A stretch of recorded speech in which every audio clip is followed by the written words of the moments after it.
C'est sur le plateau de la Beauce, dans la région Centre-Val de Loire, que je vous invite à me suivre. Bienvenue à Yèvres-le-Châtel. Impossible de résister au charme pittoresque des ruelles fleuries et ombragées de ce village de 200 habitants. C'est au sommet de la forteresse médiévale, au cœur du village, que Rebecca, une jeune guide, m'a donné rendez-vous. Bonjour Rebecca. Bonjour. Ça va? Ça va. Parfait, ce petit rendez-vous en haut de la tour. Regarde cette magnifique vue sur le village fortifié. Ouais, on se rend compte, on voit les remparts Oui, en avec bas. l'église. Et on a une vue à 360 degrés sur la région autour.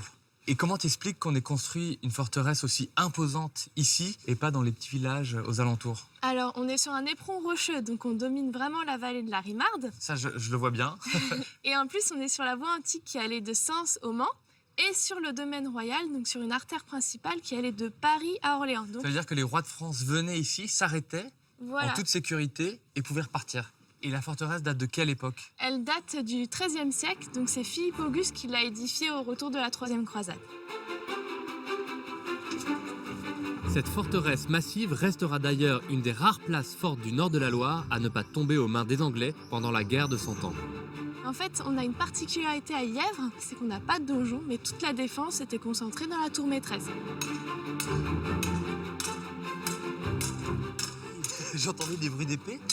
Oui, il y a des animations médiévales tout l'été à Yèvres. On va leur montrer ce que c'est qu'un chevalier. Rebecca, c'est pour toi.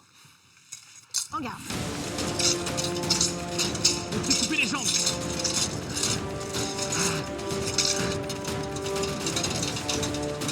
La technique du cercle vicieux.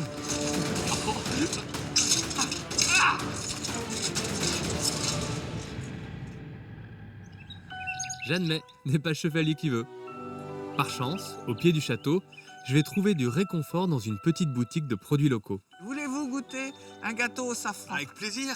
Voilà. C'est une spécialité locale. Ah bah tout à fait, Je pensais que le safran, je goûte, bien sûr. était une épice du Moyen-Orient, non? Ah bah c'est aussi une épice du Moyen-Orient. Mais il y a eu des tas de circuits depuis le Moyen-Âge, des caravanes qui ramenaient des épices du Moyen-Orient. Et le climat ici est tout à fait adapté. Ce qui fait que depuis Louis XIV, c'est une culture officielle.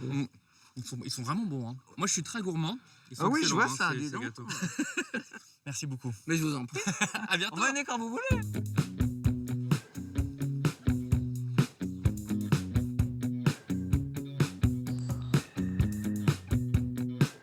À Yèvres-le-Châtel, ce qui frappe, c'est le surprenant mélange entre le patrimoine médiéval et les œuvres d'art contemporain disséminées un peu partout dans le village.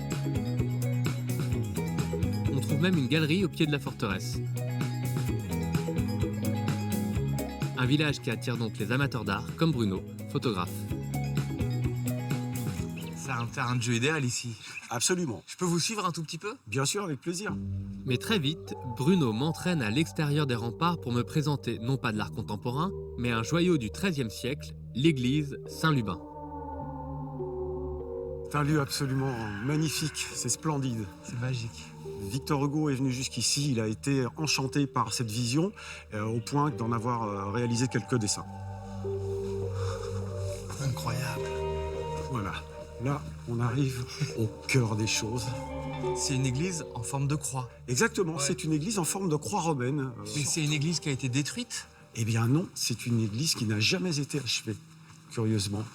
D'accord. D'abord pour des raisons économiques, pour des raisons de guerre, mais également pour des raisons de pouvoir, puisqu'il y Pourquoi avait une autre église qui voyait d'un mauvais œil l'arrivée d'une nouvelle église qui lui retirait évidemment des subsides dont elle avait besoin. Deux églises dans un même village, c'est pas possible. Ça s'appelle une guerre de clochers, absolument. Exactement. Oui, tout à fait. Si les églises ont divisé les habitants du village, il y a une chose qui, à coup sûr, réconcilie tout le monde ici, le délicieux pitivier, une spécialité de la région. Bonjour, Bonjour. c'est ici que vous faites les pitiviers? Oui, bien sûr. J'arrive. Là, qu'est-ce que tu es en train de faire? Là, le glaçage. Tu peux me rappeler ce que c'est exactement, le pitivier? Le pithivier, c'est une crème d'amande que l'on cuit et ensuite on recourt d'un glaçage. Ça, c'est le pithivier fondant et nous avons le pithivier feuilleté. Qui ressemble plus à une galette des rois. Ça, c'est le pithivier fondant, c'est l'original. Je commence? Allez hop. Pour un pitivier parfait, il ne faut surtout pas oublier les bigarreaux Voilà. et les angéliques. Et là, c'est la dernière étape, c'est celle que je préfère, c'est la dégustation. Et comme ici, on ne fait pas les choses à moitié, c'est un accueil en grande pompe par la confrérie de l'authentique Pithiviers qui m'attend. Veuillez le déguster. C'est un délice. Jurez-vous de manger du Pithiviers et d'en faire manger à vos amis. Je le jure. De contribuer à la renommée de cette spécialité. Oui, je le jure. Raphaël est-il digne d'entrer dans notre confrérie? Il en est digne. Par Saint-Michel et Saint-Honoré, je vous fais chevalier de la confrérie du Pithiviers. Merci beaucoup, grand maître.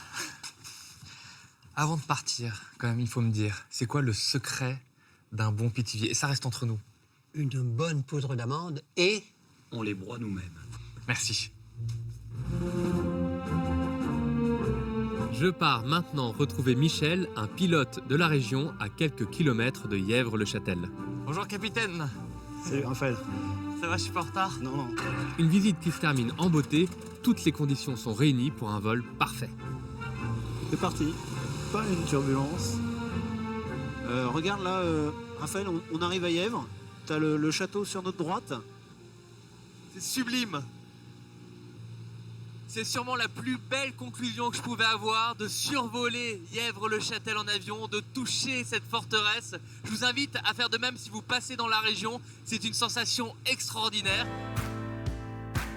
Si vous aussi vous venez à Yèvres-le-Châtel, n'oubliez pas de visiter son imposante forteresse, allez admirer l'église Saint-Lubin et accordez-vous une pause gourmande avec un bon Pithiviers.